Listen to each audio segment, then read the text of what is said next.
Okay, magandang araw sa atin lahat mga kababayan, saan man panig kayo ng daigdig naron.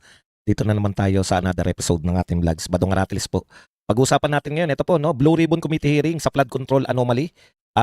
Pansamantala pong ipapatigil, suspended po muna ayon sa chairman ng Blue Ribbon Committee. So ano pong mangyari rito?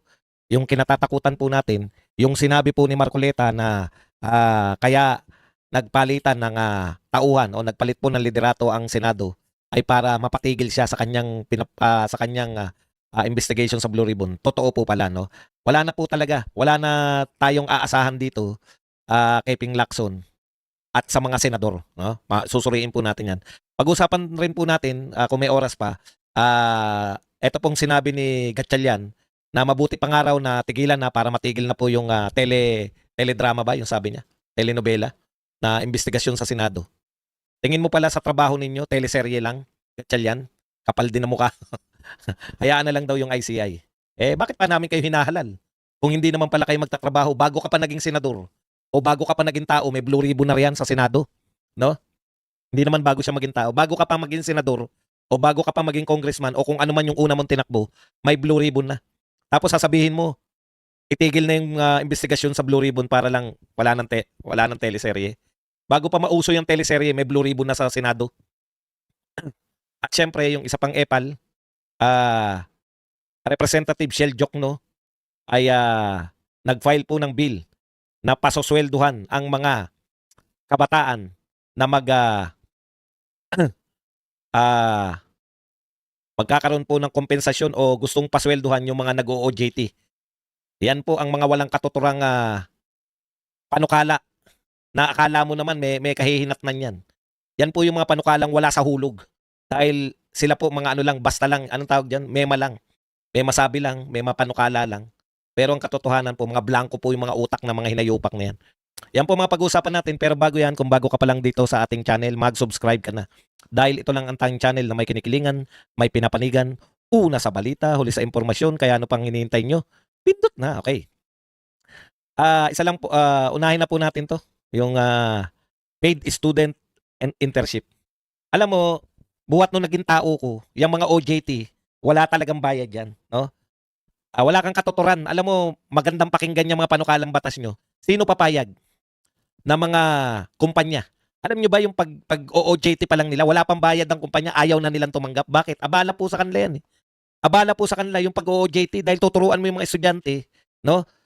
Na maaabala po yung operasyon. Pero tumatanggap sila ng OJT para po yun na nga, makalibre at saka at the same time, magkaroon naman po ng work experience yung ating mga estudyante. Sino sa tingin yung mga, maliban sa pamahalaan, kung magiging batas yan, di ba? Pero sino sa inyo, sa tingin nyo yung private company na tatanggapan ng OJT kung may bayad na? Isip-isipin mo rin, ang OJT, kailangan ng mga estudyante yan para magkaroon sila ng work experience. No? Para matutunan nila kung paano yung actual na trabaho sa actual na mga pabrika, sa actual na eskwelahan, sa actual na opisina, sa actual na mga may trabaho. Pero kung sasabihin mo na ipapanukalang batas mo, na estudyante pa lang sila, suswelduhan na, sino sa tingin mong mag-hire sa kanila? Panay kalokohan yung mga pinag-isip nyo kayo mga dilawan kayo, mga salot. Ikaw, Shell Jokno, salot ka. Kasama ni Rizon Tiberos, nga ni Delima, Keiko at Bam Aquino. Panay kayo kasalutan. Wala kayong nakikita na katinuan. Parang ano po yan, di ba? Kung kayo po may kumpanya, papayag kayo mag-OJT pa mga estudyante? Hindi na. Ngayon, kung hindi na po papayag yung mga kumpanya dahil babayaran mo yung estudyante nag-OJT, paano po magkakaroon ng work experience yung mga estudyante natin? Gagraduate sila na walang work experience or pagkakaperahan na naman yan. Pahihirapan mo lang yung mga estudyante in the long run. Nananahimik na yung mga OJT. Kasi alam mo, lahat ng panukala nitong mga dilawan, walang katuturan sa buhay. Diyan sila magagaling sa magagandang pakinggan. Yung mga estudyante, alam mo, hirap na hirap maghanap ng tatanggap sa kanilang OJT. Ngayong wala pang bayad. Nakaranas ka bang maging estudyante? Nagkaroon ka ba ng anak na dumaan sa pagiging estudyante? Hindi alam yan ni Shell Jokno kasi may sariling eskwelahan sila eh.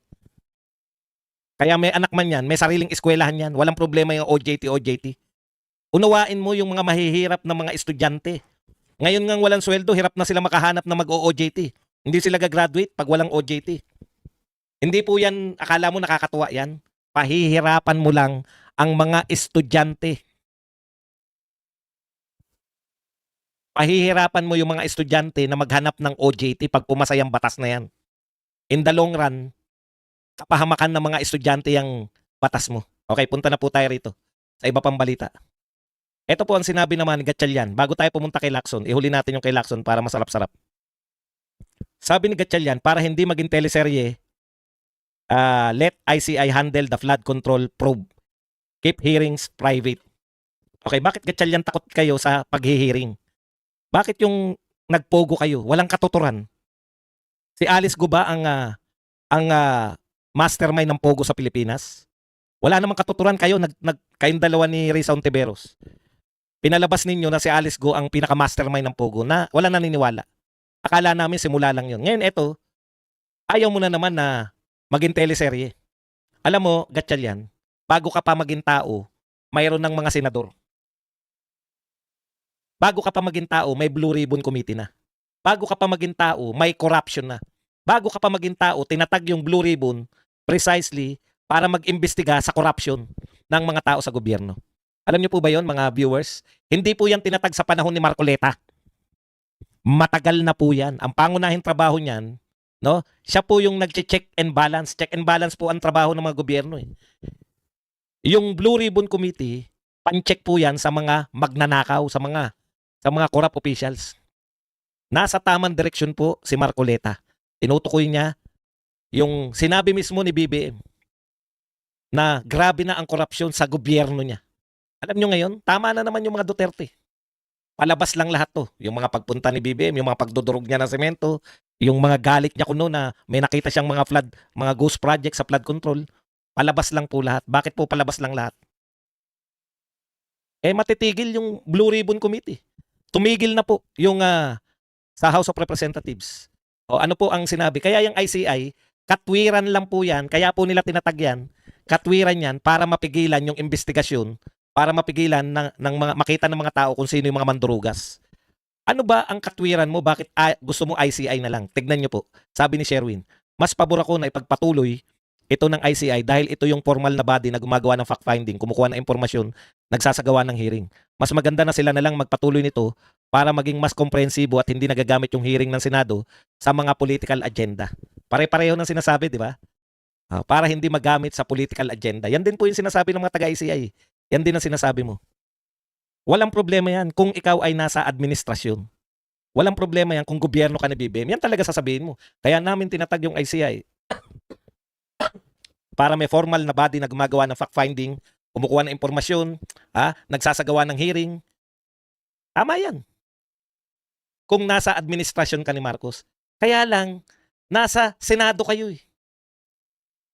Separate po ang Senado, ang executive, at saka yung judiciary, binubuo ng Supreme Court, executive, binubuo ng presidente, vice president, cabinet officials, governor, mayor, legislative, binubuo ng Senado at HOR.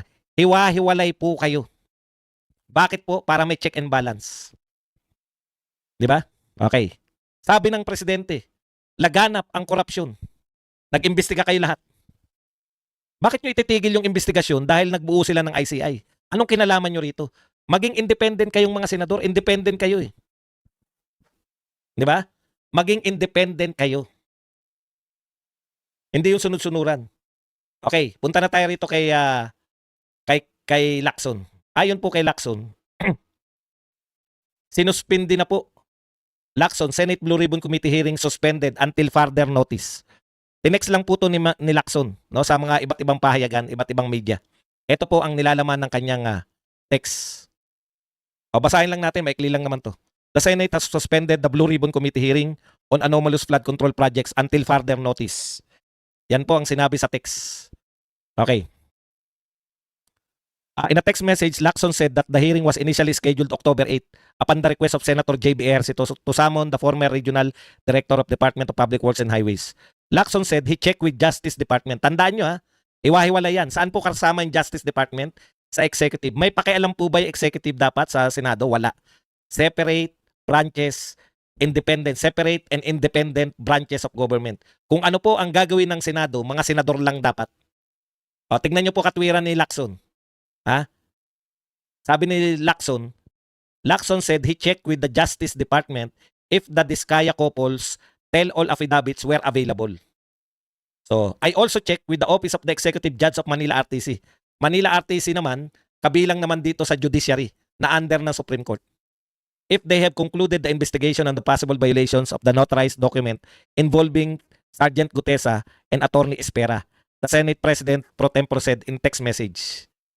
Yan, chinek niya daw yung Department of Justice at saka yung Manila RTC.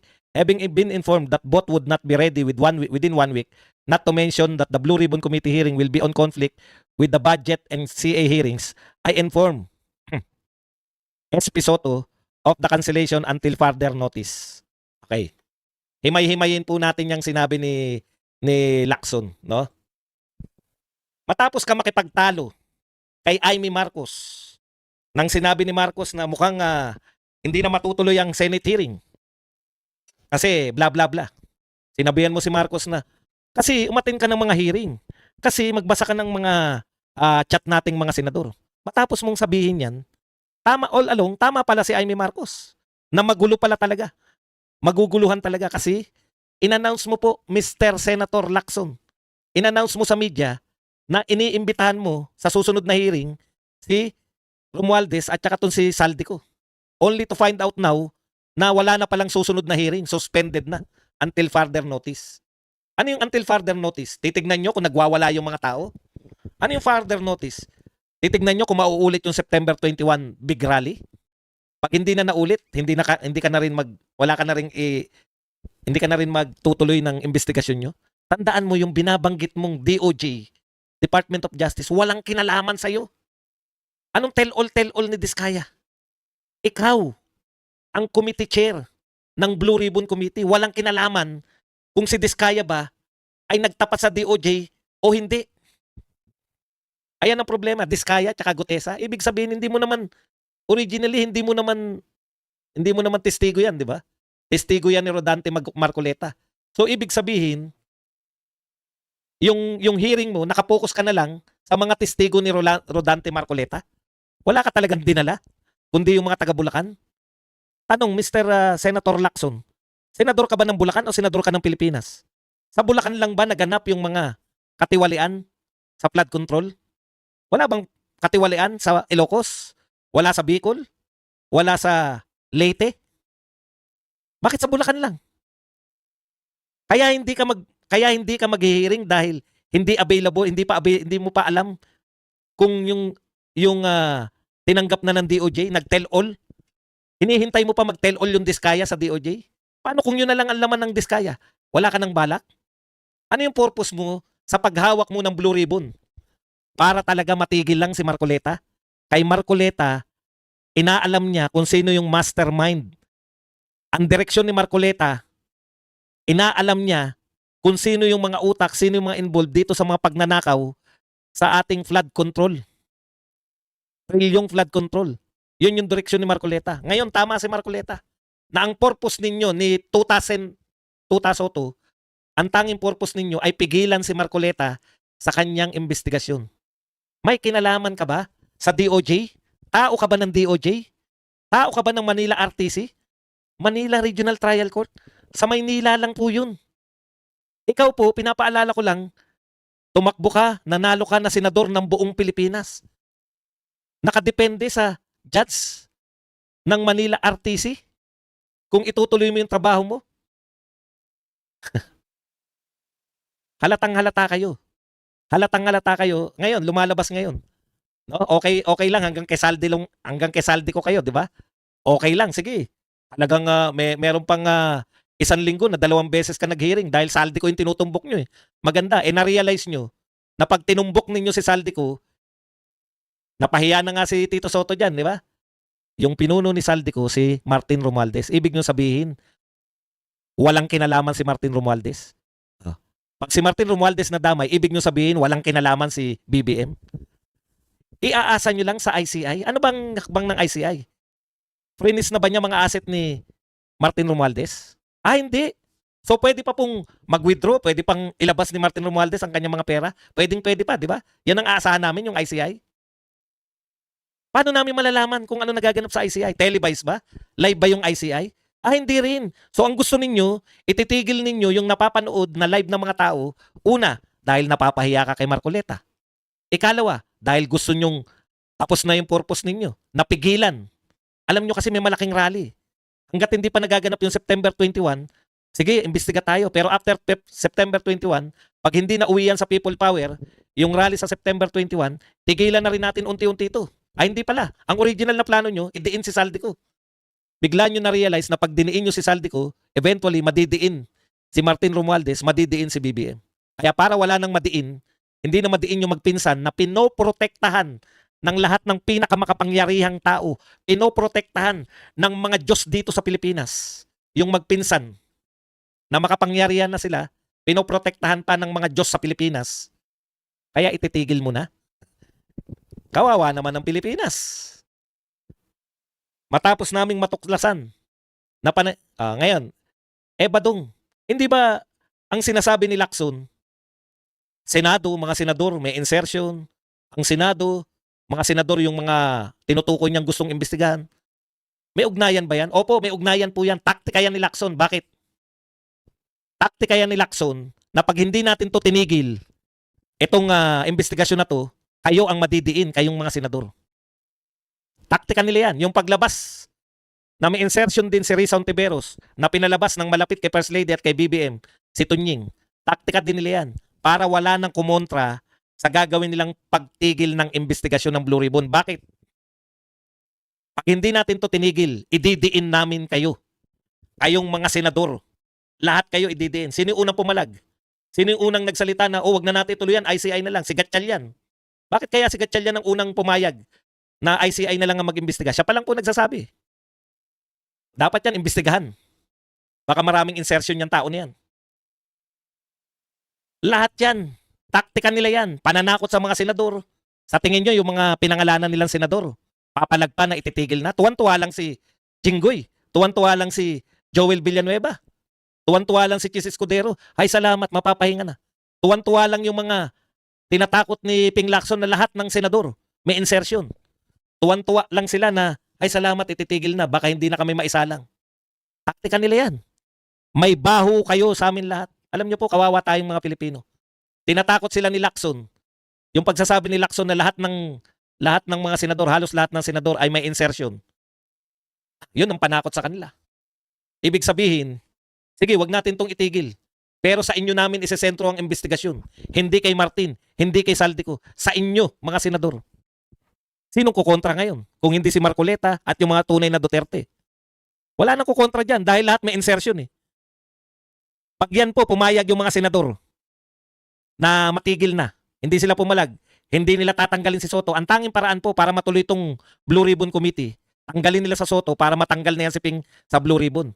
Pero pag hinayaan po nila si Soto, ibig sabihin natakot po sila sa pananakot ni Ping Lacson na lahat ng senador ay may insertion. Very willing silang sirain yung Senado para mailigtas lang si Martin, si Saldico, at saka yung pinsan ni Martin. Huwag na nating pangalanang si BBM. Alam niyo po, mga taong bayan yung gustong matuluyan. Yung taong bayan. Pero kayo, natakot kayo. Ang unang pumalag, ang unang umayaw.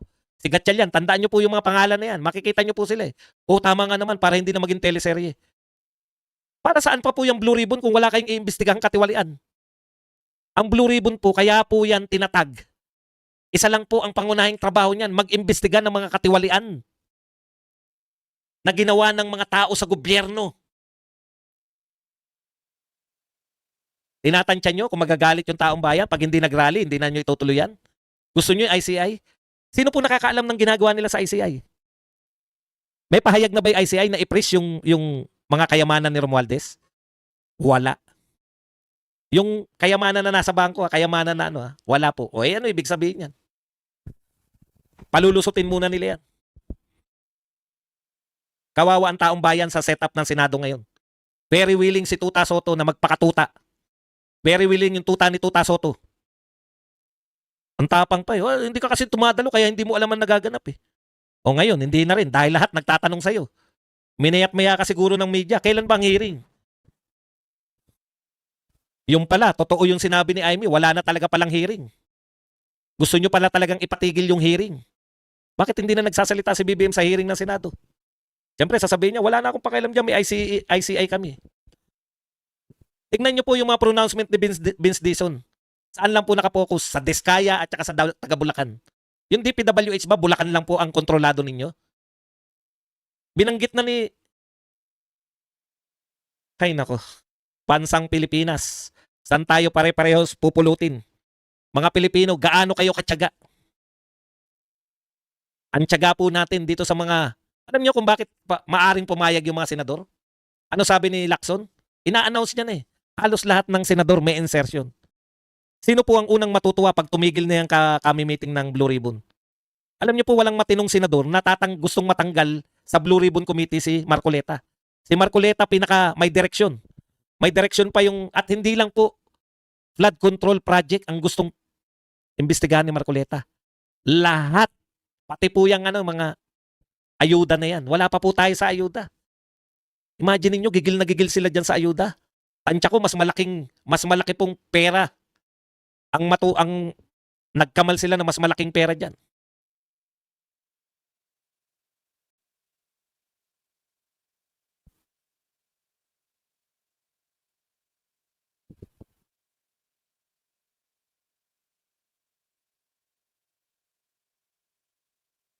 Wala na po eh. Hanggang galit na lang po yung mga tunay na may kapangyarihan na pwedeng kumontra dito.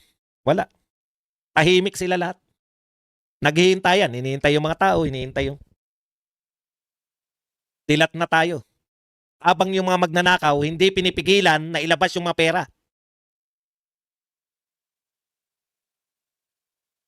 Malayang-malaya po yung mga magnanakaw na ilabas yung pera sa Pilipinas. Walang hold departure order. Wala pa kayong balak talagang imbestigahan yung mga lumabas?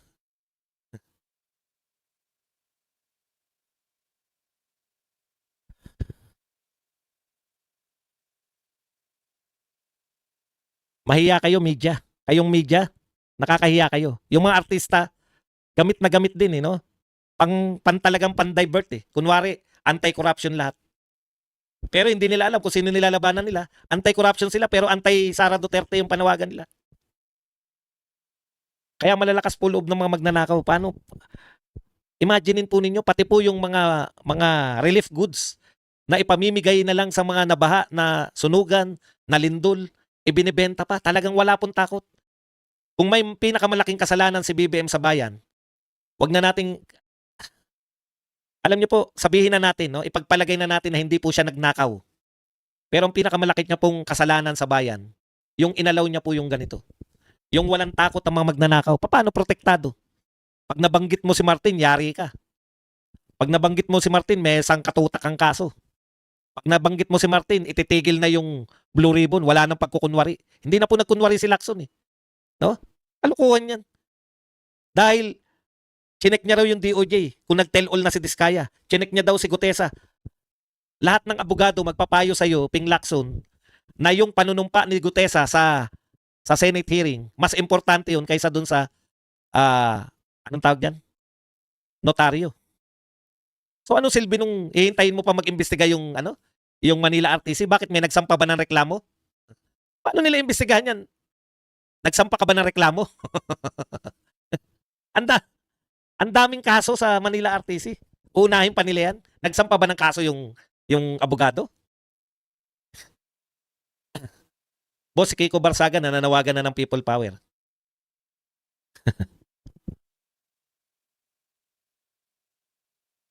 Nakakarindi. Naharap-harapan tayong ginagago ng mga to. Nakakarindi. Kung lahat po ng may kapangyarihan pa, kung lahat kayong mga senador, papayag dyan na wala lang, ano magagawa natin?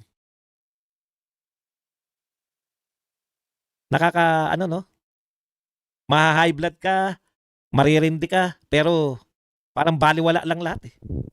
O kayong mga artista, nananawagan kayo ng anti-corruption, sumama kayo sa rally. Wala lang po yung mga pinaglaban nyo. Titigil lang po nila lahat. Ano na ngayon, inuunti-unti na tayo. Ano na po sinasabi nila sa ICI? Matagal yan. Dahil sa due process, matagal talaga yan. Abutin ng taon, abutin ng 2 taon, abutin ng 3 taon. Wala lang. Lusot na lahat.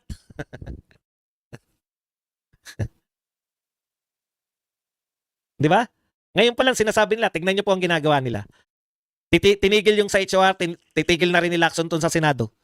Tapos yung ICI nagsasabi, matagal yan. Kasi due process, lahat inaalam natin. So tatagal ng taon. Meanwhile, yung mga nagpayaman, unti-unti na maliban sa Diskaya, napag-initan kayo. Bakit? Ganito rin po yan. No?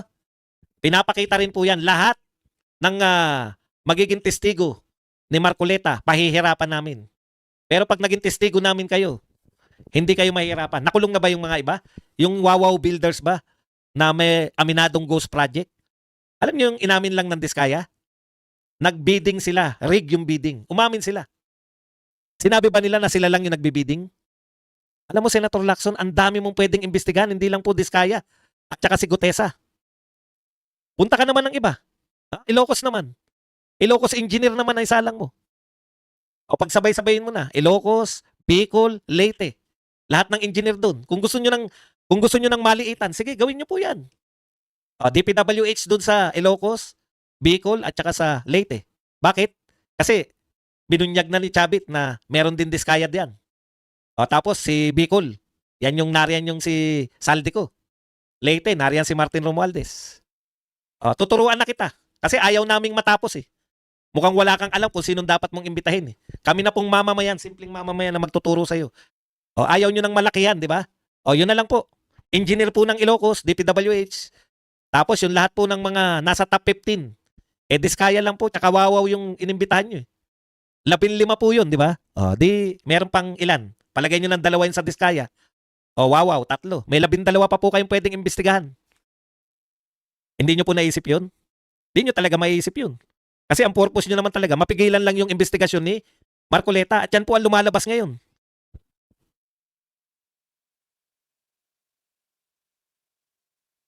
Labinlima po, hindi lang po Diskaya. Alamin nyo po yung iba, di ba? Kasi nakumpiska nyo na lahat eh. Pinagmumulta nyo yung Diskaya ng 300 billion. Kahit sabi 76 billion lang yung kanilang kontrata mula 2016. Sobra pa sa kumpisyon 300 billion yung ipapataw nyong parusa. 76 billion lang daw yung nakontrata nila. Sabi nyo. Okay lang yan. Pero yung iba rin, kasi ang dami po nagbibid eh. Di ba?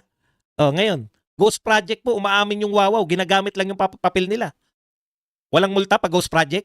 Pero pag Diskaya, dahil testigo ni Marcoleta, papatawan nyo ng multa. Bakit? Para wala nang maingganyo si Marcoleta na tumistigo. Di ba? Ganito ang mangyayari sa inyo. Pag kayo ay nayakag ni Marcoleta na tumistigo, kukumpiskahin namin lahat ng mga ari-arian nyo, pagmumultahin kayo, kulong ka pa. Diskaya. Yung iba po, hindi nyo imbestigahan. Hindi sila makukontempt kasi hindi nyo imbestigahan. Hindi sila makukulong. Yung Diskaya kami nakatutok tsaka kay Gutesa dahil hindi pa available. Hindi available si Diskaya. Akala ko nakakulong sa inyo. Paano hindi available? Pinagbubulan nyo kami. Ang dami pong pwedeng imbitahan, no? Huwag nyo pong ikatwiran sa amin, hindi pa available yung DOJ. Tinatanong namin kung nag-tell all na yung Diskaya sa kanila. Di iba naman po. Nakakulong na nga, di ba? Bakit po nakakulong? Bakit nyo po kinontempt? Sa tingin nyo nagsisinungaling. Di ba nakontempt? Yung iba po hindi makukontempt kasi hindi nyo iniimbitahan eh.